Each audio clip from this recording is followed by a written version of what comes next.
Ikaw ba, Chief, maglalagay ka side mirror, hindi mo makikita yun. Yes, sir. Common sense. Yung side mirror ko.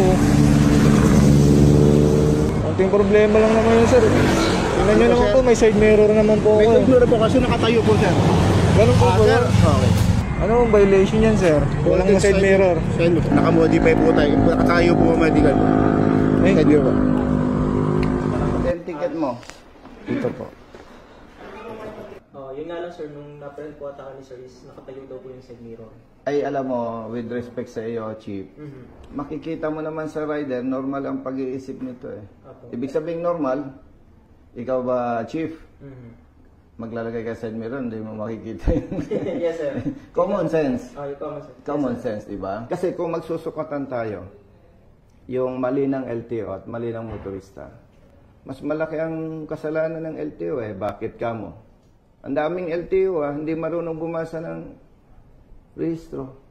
Ibig ko sabihin, Chief, ang hindi maganda kasi, ang daming kapalpakan, ang daming pagkukulang ng LTO, samantalang buong side mirror kung nalalaman natin yung public service. Sir, okay ka ba dyan? Baka gusto mong itagilid ng konti, whatever. Public service ba? Parang anong nangyayari, magkakaaway ang motorista at LTO eh.